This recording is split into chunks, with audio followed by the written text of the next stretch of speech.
Most of the 25 offsets.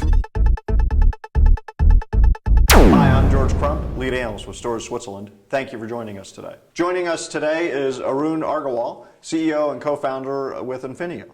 Hi, George. Happy to be here. Thanks for joining us. So you guys are a little new to the storage scene. Why don't you tell us a little bit about what problems you guys solve? Sure. So, George, I'm here today to talk about what we at Infinio call downloadable storage performance.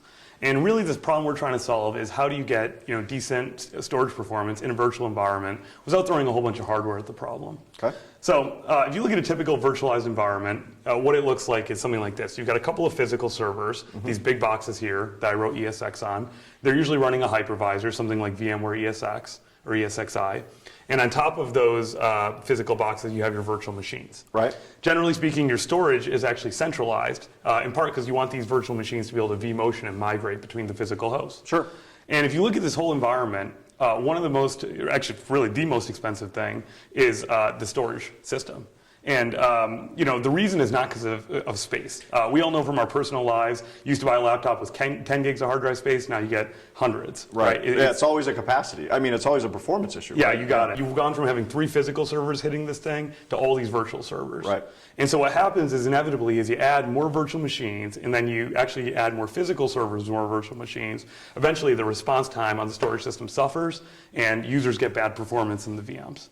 And so what happens? You call up your storage vendor and they say, hey, add more shelves of disk to this box or even buy another one of these guys. And the storage vendors don't mind that. No, they don't at all because you know what? This is big bucks right here. Right. Sure. Hundreds of thousands of dollars. Okay. So how do you guys jump in and fix that problem? Sure. Well, the first thing I'll do is I'll erase all this because with Infinio, you're not going to need any hardware. So Infinio has, we pretty squarely believe you've got to separate the capacity from performance problem. Okay. And the second thing we really believe is it should be a software solution. The answer is not throw more hardware. So what Infinio is it's a downloadable product. You just download it from the internet, super easy to install.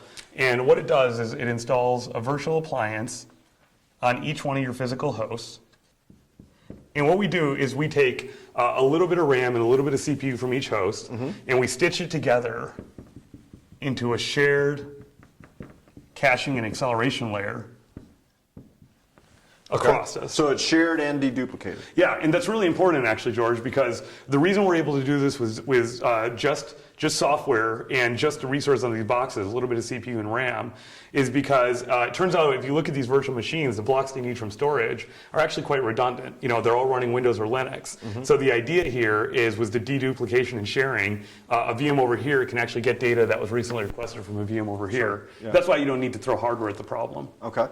So then, one thing that obviously is missing so far in the conversation that usually comes up when we're talking about performance is SSDs. What's your guys' take on SSDs? Yeah, so first of all, I want to point out some of the advantages of a software-only solution. Okay. And particularly our software-only solution. Okay. First, as I mentioned, downloadable from the internet. Go to our website, you can download it, super easy.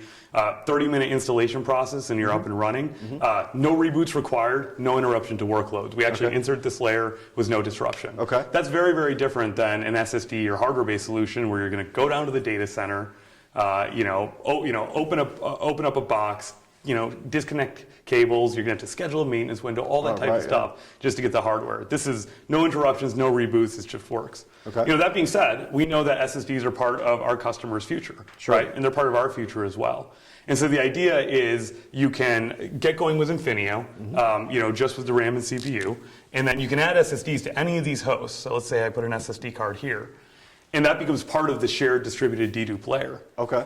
That's actually quite different than most of the other SSD stories that you're hearing. First of all, there's generally 3 places you can put SSDs, either in the storage system, in an inline appliance, or in the servers. Right. Doing it in the storage system, that's not going to be that much cheaper than buying more storage hardware from your storage vendor. Right, yeah, those guys have incredible markups on that. Yeah, exactly, right. They're not going to sell the SSDs cheap if they're losing sales on the boxes. Yep. The inline appliance, that's essentially a physical box filled with SSDs. That too, you're talking about putting something in the middle of your network, big project, a lot of work, not easy. And the server-side vendors, because they don't have the shared layer, they require you to put an SSD in every single box. Right. So of course you're buying more SSDs, probably more than you need, more points of failure, much more installation. You got to unrack every single box, stick it in, just Well, lot and you got a more work. manageability issue because now you've created islands of storage that you might need to manage Exactly, as well. Right? exactly. Versus with Infinio, it's all shared. Okay. So again, goal is customers are at different places in the SSD adoption curve. We meet them where they are. No SSDs, you get benefit. Want even more benefit, add SSDs. Okay. So do you have a kind of a screenshot of what the product looks like? Yeah, absolutely. So our dashboard is, so you go through this installation process. It's going to be on your Windows or Mac machine. If you go to our website on a Windows machine, you're going to get a Windows executable. On a Mac machine, a Mac DMG. You double click it. There's just a double click installation process where you give your vCenter credentials. It asks you a bunch of questions, tells you exactly what it's going to do. You click install Infinio. And then, it's installed 30 minutes later. You get taken to this dashboard, very, very friendly. Shows you all the data stores that are accelerated, the ones that aren't, you can accelerate more. Shows you how many disks you would have had to buy from your storage vendor if you didn't have Infinio. That's good. Yeah, and a couple other stats. So you can now kind of show cache efficiency and all that sort of stuff yeah, too. exactly. And then, using these tools, one thing I didn't mention earlier is product's also very easy to uninstall. Because again, it's easy to install, easy to uninstall, just software. We want to make the product really easy to try. So it's 30-day free trial. You install it, easy to install, everything. And of course, you're confident they're not going to uninstall it, right? Yeah. Well, here's the thing, though, George. It's we're seeing really good results with customers, but every environment's different. And certainly, if customers aren't seeing results, we're not in the business of selling software that doesn't work. So our whole goal is make it really easy to try, 30-day free trial. And if you get results, which we're confident you will, then great. If not, no harm done. Right. So let's talk about those results a little bit. What kind of results are you guys seeing from a performance perspective? Sure. So in our early trials, both internal and external, we're seeing good stuff. We're really excited. So first of all, we put this in front of both brand new filers as well as already overloaded filers. Okay. And in both cases, we're seeing reduced latency. We're just seeing the latency go down, response time improve from the storage system. So we're really excited about that. The other thing we're seeing that's exciting is we're actually seeing latencies much more smooth. So George, in certain applications, it's not just about having low latency. It's also about having very consistent latency. Brings predictability. Exactly, right. And we're actually seeing both benefits. So, but again, I can't emphasize enough, we've made the product super easy to download, super easy to install, 30 minutes, easy to try, free to try, because we just want customers to try it out and see the benefit they get. Yeah, and I guess that's what you mean by downloadable storage performance, right? There's one of the other problems that the other caching vendors have is that there's some piece of hardware that either's got to be ordered or installed or something like that. Yeah. They'll say it's a downloadable trial, but what they really mean is downloadable if you also go buy an SSD and have that maintenance window put it in. Exactly. We're trying to truly be, really friendly to the administrator. Correct. And we want people to buy performance, not disk. Right. Ruben, thanks for joining us today. Thanks for having me, George. I'm George Crump, lead analyst with Storage Switzerland. Thank you for joining us.